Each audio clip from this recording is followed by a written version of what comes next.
எல்லாம் முடிஞ்சு போச்சு. இனி இவனாலலாம் ஒன்னும் பண்ண முடியாது அப்படின்னு இந்த உலகம் சொல்ற நேரத்துல, அட போங்கடா, இப்பதான் என் ஆட்டமே ஆரம்பமாகுது அப்படின்னு நீங்க எடுக்கக்கூடிய ஒரு முயற்சி இந்த இயற்கையையே, இந்த பிரபஞ்சத்தையே உங்களுக்கு துணையா வர வைக்கும். அப்படி உங்களை ஒரு வெற்றியாளரா மாத்தக்கூடிய ஒரு கதையை தான் இந்த பதிவுல பார்க்க போறோம். எல்லோருக்கும் வணக்கம். நான் உங்கள் திவ்யதர்ஷினி. கதை சொல்லும் குரலின் 42வது காணொளி இது. அது ஒரு அழகான இயற்கை எழில் சூழ்ந்த ஒரு மலையடிவாரம். நிறைய மரங்களும் ஒரு பெரிய குளமும் அந்த மலையடிவாரத்துல இருந்தது. அந்த குளத்தங்கரையில ஒரு பெரிய மரம். அந்த மரத்துடைய சில கிளைகள் வளர்ந்து அந்த குளத்துக்கு மேல நீண்டிருந்தது. அப்படி இருக்கக்கூடிய ஒரு கிளையில தான் ஒரு ஆண் குருவியும் ஒரு பெண் குருவியும் கூடு கட்டி வாழ்ந்துட்டு வந்தது. ரெண்டும் காதல் பறவைகள். இந்த ஆண் குருவிக்கு பெண் குருவி மேல அலாதி பிரியம்.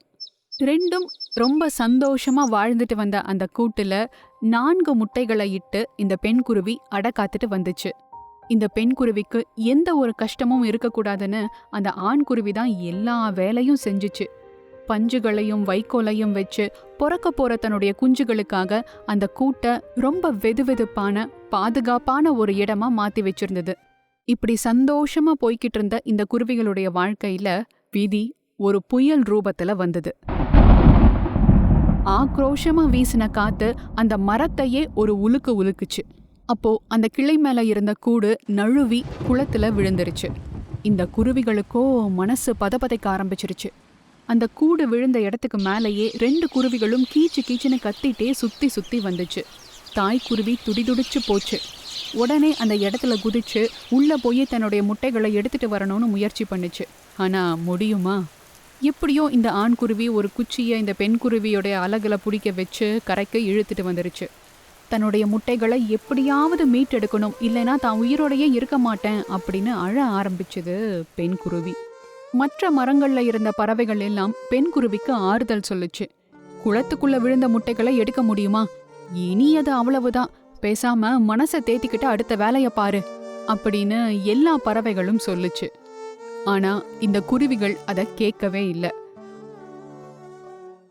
இப்படியே போய்கிட்டு இருக்க ஒரு நாள் அந்த வழியா ஒரு மாமுனிவர் நடந்து போய்கிட்டு இருந்தாரு. பல நாட்களா தவம் செய்து மகா சக்திகளை பெற்ற முனிவர் அவர். ஆளில்லாத அந்த பகுதியில கீச்சு கீச்சுன்னு சத்தம் கேட்கவும் அவர் திரும்பி பார்த்தாரு. 2 குருவிகள் பறந்து போறத பார்த்துட்டு சிரிச்சுக்கிட்டே அந்த வழியா நடந்து போனாரு. ஆனா மறுபடியும் கீச்சு கீச்சுன்னு இந்த சத்தம் கேட்டுக்கிட்டே இருக்கவும் அந்த முனிவர் இந்த குருவிகளை கவனிக்க ஆரம்பிச்சாரு. 2ம் ஏதோ பதட்டத்தோடையே அந்த குளத்து மேல போய் பறக்கிறதும், அப்புறம் எதையோ கொத்திட்டு வந்து கரையில போடுறதும், மறுபடியும் பறக்கிறதும் இப்படியே நடந்துகிட்டு இருக்க இந்த முனிவருக்கு ஒரே ஆச்சரியமா இருந்தது. இங்கதான் எதுவுமே இல்லையே, எதைய இந்த குருவிகள் கொத்திட்டு போகுது அப்படின்னு நினைச்சவரு தன்னுடைய கண்களை மூடி அங்க என்ன நடக்குது அப்படிங்கறத தன்னுடைய ஞான சக்தியால பாக்கறாரு. அடுத்த கணமே அவர் மனசுல அங்க நடந்த எல்லா நிகழ்ச்சிகளும் ஒரு படம் போல ஓடுச்சு. மனம் தளராத ஆண்குருவி ஒரு முயற்சி பண்ணுச்சு.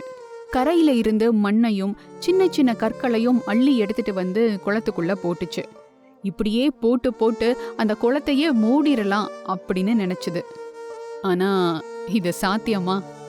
இதையெல்லாம் பார்த்த மற்ற பறவைகள், என்ன முட்டாள்தனமான காரியமா இருக்கு, இவெல்லாம் எவ்வளவு சொன்னாலும் கேட்க மாட்டான், வாங்க நாம போய் நம்ம பொழப்ப பார்க்கலாம் அப்படின்னு சொல்லிட்டு போயிடுச்சு.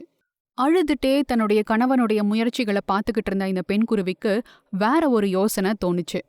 மண்ணையும் கற்களையும் சுமந்துட்டு வந்து இந்த குளத்துல போடுறதுக்கு பதிலா இந்த குளத்துல இருக்கிற தண்ணியே வற்ற வச்சுட்டா, அப்போ உள்ள இருக்கிற தன்னுடைய முட்டைகளை எடுத்துடலாம் அப்படின்னு ஆண்குருவி கிட்ட சொல்லுச்சு. தான் மனைவி சொல்றத அப்படியே கேட்ட ஆண்குருவி உடனே அந்த முயற்சியில இறங்குச்சு. பெண் குருவியும் அது கூட சேர்ந்து வேலை செய்ய ஆரம்பிச்சுது. 2ம் விர்ருன்னு பறந்து போய் தண்ணீரை தன்னுடைய அழகால அள்ளிக்கும். என்னங்க, மிஞ்சி போனா ஒரு 2 சொட்டு தண்ணி பிடிக்குமா அதோடைய வாய்க்குள்ள? அப்படி எடுத்த தண்ணீரை தூரத்துல கொண்டு போய் உமிழ்ந்துட்டு வரும். மறுபடியும் குளத்துக்கு வரும், தண்ணி அள்ளிட்டு போகும். இப்படியே ராத்திரி பகல் பசி தூக்கம்னு பார்க்காம தொடர்ந்து தன்னுடைய முயற்சிகளை செஞ்சுக்கிட்டே இருந்தது இந்த குருவிகள். இந்த பெண் குருவி சோர்ந்து போகும்போதெல்லாம் ஆண் குருவி, கவலைப்படாத, நம்ம கூடு இந்த கரைக்கு ஓரமா தான் விழுந்திருக்கு. இந்த முட்டைகள் கூட்டோட சேர்ந்து விழுந்ததுனால கண்டிப்பா அது உடைஞ்சிருக்காது. நாம மட்டும் இந்த தண்ணீரை வத்த வச்சுட்டா போதும், கண்டிப்பா நம்மளுடைய முட்டைகளை மீட்டுறலாம் அப்படின்னு பெண் குருவிக்கு தன்னம்பிக்கை கொடுத்துச்சு. ஆனா ஒரு குளத்தை 2 குருவிகளால வற்ற வைக்கிறதெல்லாம் நடக்கிற காரியமா? அந்த முனிவருக்கு மனசே உருகி போச்சு. அந்த முட்டைகளை இழந்த தாயின் தவிப்பும் குளத்தையே வற்ற வச்சிடலாம் அப்படின்னு நினைக்கிற அந்த தந்தையுடைய துடிப்பும் அவரை நெகிழ வச்சுது. உடனே தன்னுடைய தவபலத்தை ஒன்று திரட்டி முனிவர் கைய உயர்த்தினாரு. அடுத்த கணமே அந்த குளம் பாதியாக வற்ற அந்த கரையோரத்துல விழுந்த கூடு முட்டைகளோட பத்திரமா அந்த இடத்துல கடந்துச்சு. இத பார்த்த குருவிகளுடைய சந்தோஷத்தை சொல்லவா வேணும்? கீச்சு கீச்சுன்னு கத்திக்கிட்டே சந்தோஷமா பறந்து போச்சு.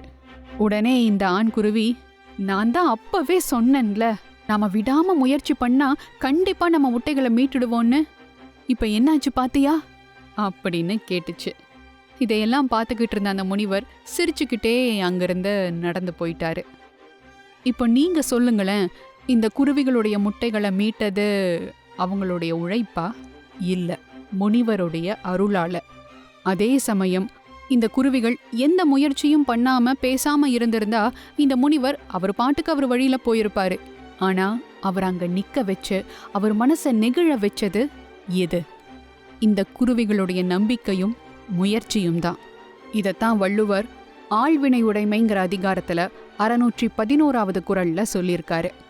அருமை உடைத்தென்று அசவாமை வேண்டும், பெருமை முயற்சி தரும். ஒரு செயலை செஞ்சு முடிக்கிறது ரொம்ப கஷ்டம் அப்படின்னு சொல்லி என்னைக்குமே மனம் தளரக்கூடாது. எந்த செயலா இருந்தாலும் முயற்சி இருந்தா அதை கண்டிப்பா செஞ்சு முடிக்கிறதுக்குரிய ஆற்றலும் தானா வரும். அந்த ஆற்றலை முயற்சியே தரும். ஒரு நல்ல செயலுக்காக நல்ல எண்ணத்தோட முயற்சி பண்ணி களத்துல போராடி தோத்தாலும் பரவாயில்ல, அது பெருமைதான். எதுவுமே பண்ணாம தோத்து போறதை விட முழு முயற்சியை கொடுத்து வந்த தோல்விகள் நிறைய பேருக்கு பெருமையையும் தேடி தந்திருக்கு.